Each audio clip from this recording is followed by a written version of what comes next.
Madison Square Garden, New York, September 12, 1988. The autumn air hung thick with anticipation, clinging to the skin of 20,000 souls gathered in reverent assembly. The Bad World Tour had already cemented itself as something transcended, something more than mere entertainment. It was cultural communion on a scale seldom witnessed in human history. Tonight marked the third consecutive sold-out performance at this hallowed ground. Yet the electricity coursing through the venue felt uniquely charged, as if the collective consciousness somehow sensed that this evening would etch itself permanently into the annals of musical lore. The arena lights had dimmed 15 minutes ago, plunging the massive structure into a darkness so complete it seemed to swallow sound itself. Occasional lighters flickered like earthbound stars, their glow illuminating expectant faces frozen in expressions of almost religious anticipation. Children clutched their parents' hands, wide-eyed and trembling with excitement. Couples leaned into one another, whispering theories about which song would open the show. Seasoned fans who had followed Michael across continents stood silent, arms crossed, knowing the agony of waiting was itself part of the experience, the necessary tension before release. A low hum of whispers cascaded through the crowd like gentle waves, rising and falling with each false alarm, each shadow that moved across the massive stage. Then, without warning, silence, absolute and consuming. 20,000 breaths held simultaneously as darkness became a physical presence. 3 seconds passed. 5. 10. The silence stretched beyond comfort, pulling taut the invisible thread connecting every person in attendance. And then it happened. A single spotlight pierced the darkness, finding its target center stage. There stood Michael Jackson, motionless as a statue, head bowed, one gloved hand raised toward the heavens. The roar that followed wasn't merely sound. It was a physical force, a tsunami of human emotion crashing against the stage. Michael remained perfectly still, allowing the moment to build, understanding instinctively the power of anticipation. When the opening beats of "Wanna Be Startin' Something" finally erupted from the massive sound system, the release was cathartic. Bodies moved as one massive organism, jumping, swaying, surrendering to rhythm and spectacle. 3 songs passed in what felt like seconds and minutes simultaneously, time becoming elastic under Michael's precise control. The audience existed in a state of joyful delirium. Each perfectly executed dance move, each crystalline vocal run pulling them deeper into the alternate reality that existed only when Michael performed. After Smooth Criminal, the stage went dark again. The band continued a soft, improvised interlude as a single spotlight followed Michael to the edge of the stage. He stood there, chest heaving slightly from exertion, surveying the ocean of humanity before him. When he finally spoke, his voice was soft, almost shy, a stark contrast to the commanding presence that had dominated the stage moments before. "I want to thank you all for coming tonight," he said, the gentle timbre of his speaking voice amplified throughout the arena. "You know, people often ask me what it feels like to perform for so many people." He paused, seeming to search for the right words. "The truth is, when I'm up here, I never feel alone. I feel like we're all one family." The crowd erupted in approval, waves of applause washing over him. Michael waited patiently for the noise to subside before continuing. "Family is very important to me, and tonight, I wanted to introduce you to someone very special in my life. Someone who reminds me every day what it means to see the world with innocent eyes." He gestured off stage, and the audience collectively leaned forward in their seats. A murmur of confusion rippled through the arena as a staff member appeared from the wings, carefully leading a small chimpanzee dressed in a miniature version of Michael's own outfit, red shirt, black pants, and tiny aviator sunglasses perched on his face. "This is my friend, Bubbles," Michael announced, his voice warming with genuine affection as he knelt down to the chimpanzee's level. The crowd's reaction was immediate, a mixture of delighted laughter, coos of adoration, and surprised gasps.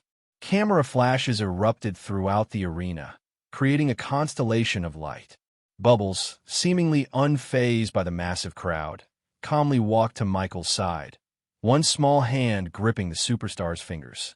Bubbles has been with me for a few years now, Michael continued, gently adjusting the chimp's sunglasses. He travels everywhere with me. He's teaching me to see the world differently. The audience had fallen into a captivated silence, the unexpected intimacy of the moment drawing them in. Michael seemed to forget momentarily that he was addressing 20,000 people, his focus entirely on the small creature beside him. "You know," he said, his voice taking on a contemplative quality that somehow carried to the furthest reaches of the arena. "People always talk about how I've rescued Bubbles, how I've given him a better life. But the truth is, in so many ways, he rescued me." The vulnerability in his voice created a profound stillness. In a world where it's hard to know who your real friends are, where people often want something from you, Bubbles just wants to be near me. His love is unconditional. As if understanding his cue, Bubbles climbed into Michael's lap as he sat on the edge of the stage. The crowd sighed collectively at the tenderness of the scene unfolding before them.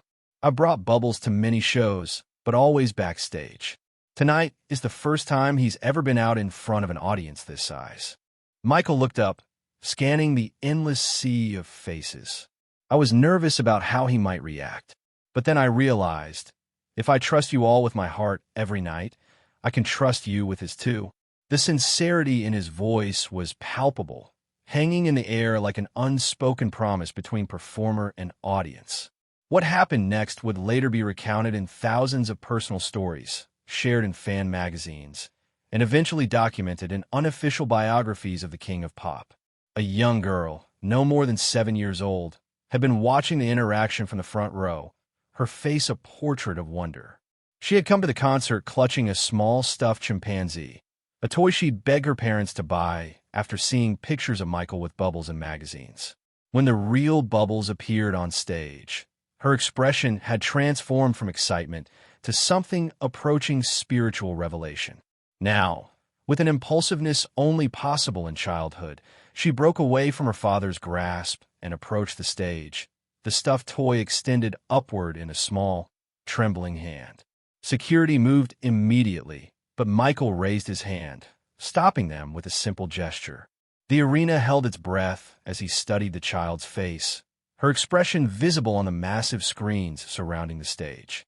Tears streamed down her cheeks, but her smile radiated pure joy. Without hesitation, Michael reached down, lifting her effortlessly onto the stage beside him. The crowd gasped, then erupted in applause. The girl stood frozen, overwhelmed by suddenly finding herself in the presence of her idol. Michael spoke to her gently, his microphone capturing every word. "What's your name, sweetheart?" "Clarisse," she whispered, her voice barely audible until Michael tilted his microphone toward her. "And who's this?" he asked, pointing to her stuffed toy. "Bubbles," she answered, looking between the toy and the real chimpanzee with wide eyes. "I named him after your Bubbles." The audience collectively melted, a soft awe rippling through the arena. Michael's smile was radiant, genuine in a way that couldn't be rehearsed. "Would you like to meet the real Bubbles?" he asked. Clarisse nodded solemnly, clutching her toy tighter. Michael looked toward Bubbles, who had been watching the interaction with apparent curiosity. With gentle movements, Michael guided the chimpanzee forward. "Bubbles, this is Clarisse. Clarisse, this is Bubbles." What happened next left an indelible mark on everyone present. Bubbles, with the unpredictable gentleness sometimes shown by wild creatures, reached out one hand and softly touched the stuffed toy, then placed his other hand on Clarisse's cheek, wiping away a tear. The gesture was so human, so unexpectedly tender that an audible gasp swept through the arena. Michael himself appeared moved beyond words, his eyes glistening in the spotlight. Clarisse, overcome with emotion, threw her arms around the chimpanzee in a careful hug, burying her face in his small red shirt. Bubbles, rather than pulling away, placed one arm around her shoulders in what appeared to be a reciprocal embrace. The moment, captured on the arena's massive screens, triggered a wave of emotion that swept through Madison Square Garden like a summer storm. Parents clutched their children closer. Strangers reached for each other's hands. Tears flowed freely, mascara streaking down cheeks without shame or concern. The vulnerability displayed on stage had somehow broken through the invisible barriers that normally separate individuals in a crowd, creating a rare moment of collective emotional surrender. Michael, sensing the profound impact of the moment, remained silent, allowing it to unfold without narration or explanation. When Clarisse finally stepped back from Bubbles, she turned to Michael and, in a gesture that would be described countless times in years to come, removed a small bracelet from her wrist, a simple friendship bracelet of woven threads, and pressed it into his hand. "This is for Bubbles," she said, her voice stronger now. "So he remembers me." Michael knelt down to her level, his expression solemn. "I promise you, Clarisse, neither of us will ever forget you." He carefully tied the bracelet around Bubbles' wrist, making sure it was secure but comfortable. The chimpanzee examined the colorful threads with apparent fascination. Before returning Clarisse to her parents, Michael reached into his pocket and removed something that glinted in the spotlight, a small silver pin in the shape of a crescent moon, one of the custom pieces he often wore on his costumes. He fastened it carefully to Clarisse's shirt. "Now you have something to remember us by, too." As security helped Clarisse back to her overwhelmed parents, Michael turned to address the crowd once more. His voice, when he spoke, carried an emotional weight that silenced even the most exuberant fans. "What you just witnessed," he said slowly, "is what I try to capture in my music. Connection, understanding, love without judgment." He glanced down at Bubbles, who now sat contentedly at his feet, still examining his new bracelet. "We talk so much about changing the world, about healing the planet. But sometimes I think it starts with these small moments, just seeing each other, really seeing each other, the way Clarisse and Bubbles just did." The arena remained in reverent silence, hanging on his every word. "If this story moves you," Michael continued, his voice gaining strength, "don't forget to like this video and subscribe to the channel for more stories that remind us of our shared humanity and the power of connection across all boundaries." He paused, seeming to collect himself. "I'd like to dedicate the next song to Clarisse, to Bubbles, and to all of you who came here tonight, not just to watch a show, but to be part of something larger than ourselves."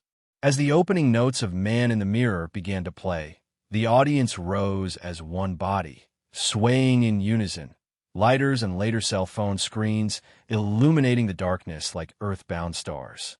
The performance that followed transcended entertainment, becoming instead a form of collective catharsis.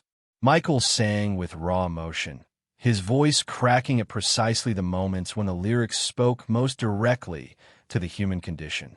By the final chorus, he had invited Clarisse back on stage, where she stood beside him, her small hand in his, her stuffed Bubbles clutched tightly to her chest while the real Bubbles sat nearby, a silent witness to the unfolding magic. As the song reached its climax, something unprecedented occurred. Michael stepped back from his microphone, gesturing instead for the audience to sing. 20,000 voices rose as one, filling Madison Square Garden with a chorus so powerful it seemed to shake the very foundations of the building. "I'm starting with the man in the mirror. I'm asking him to change his ways." The collective voice of the crowd carried the song forward while Michael stood silent, tears streaming openly down his face, one arm around Clarisse's shoulders, the other hand resting gently on Bubbles' head. In that moment, the normal boundaries between performer and audience dissolved completely.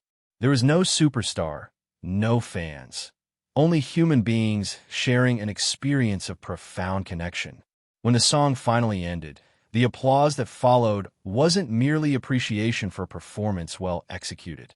It was acknowledgement of something rarer, authentic human connection on a scale seldom experienced in modern life. The remainder of the concert continued with the expected precision and spectacle that defined Michael Jackson's live shows. But those who attended would later remark that something had fundamentally shifted after the Bubbles moment. There was a newfound intimacy between stage and seats, a silent understanding that they had collectively experienced something transcendent. Backstage after the show, hundreds of children's toys, stuffed animals, dolls, and especially toy monkeys were collected by staff, left by inspired audience members. Michael instructed his team to donate them at children's hospitals throughout New York, but kept one, a small stuffed chimpanzee remarkably similar to Clarisse's, left with a note that read simply, "Thank you for showing us what love looks like." The bracelet Clarisse had given remained on Bubbles' wrist for months afterward, visible in paparazzi photos and official appearances. Journalists asked about it repeatedly, but Michael would only smile and say it was a gift from a friend. Clarisse herself would grow up to become a primatologist, dedicating her career to the conservation of great apes in the wild. In interviews years later, she would credit that moment on stage as the catalyst for her life's work. The silver moon pin Michael had given her remained one of her most treasured possessions, displayed in a small frame alongside a photograph of that night. A 7-year-old girl, a chimpanzee, and the king of pop, connected by something that transcended celebrity, species, and circumstance. As the years passed and memories of the Bad Tour faded into the tapestry of music history, those who had been present at Madison Square Garden that night would tell and retell the story of Bubbles and Clarisse. Each retelling would polish the moment like a river stone, smoothing rough edges until the memory gleamed with the patina of legend. But unlike many legends that grow more fantastic with time, witnesses insisted that no embellishment was necessary. The raw emotion of that night, the unexpected tenderness between child, chimpanzee, and superstar, had indeed been exactly as magical as memory suggested. In a career defined by spectacular moments, it remained one of the most human. After Michael's tragic passing in 2009, Clarisse, by then Dr. Clarisse Harrison of the Jane Goodall Institute, established the Bubbles Foundation, a nonprofit organization dedicated to the rehabilitation of performing primates and the education of children about wildlife conservation. The foundation's logo featured a small silver crescent moon, a quiet homage to the moment that had set her life's course. The real Bubbles, long since retired to an animal sanctuary in Florida, received special visits from her several times a year. Whether the aging chimpanzee remembered that night at Madison Square Garden remained a mystery, but sanctuary staff noted that he seemed particularly calm in her presence, sometimes reaching out to touch her cheek in a gesture reminiscent of that long-ago encounter. On the 30th anniversary of the concert, a small plaque was installed at Madison Square Garden, easily overlooked among the venue's many commemorations of sporting triumphs and legendary performances. It featured only a simple inscription, September 12, 1988. Here, for one moment, the walls between us fell away. Below the text was a small engraving of a friendship bracelet, its woven threads rendered in meticulous detail, a permanent reminder that sometimes, in the most unexpected places and through the most unlikely messengers, we glimpse our shared humanity with perfect clarity. If this story moved you, if it reminded you of the power of connection across all boundaries, please take a moment to like this video and subscribe to our channel. Your support allows us to continue sharing these intimate glimpses into moments that transcended entertainment to touch something deeper in the human experience. Share your thoughts in the comments below. What moment from Michael's extraordinary life touched you most deeply? What story would you like us to explore next? The legacy of Michael Jackson extends far beyond record sales and performance innovations.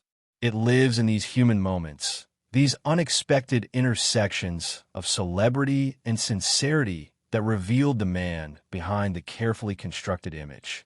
And perhaps nowhere was that humanity more evident than in the tears that fell openly on a New York stage, as a small girl, a chimpanzee, and a global superstar reminded 20,000 witnesses that love, in its purest form, needs no translation.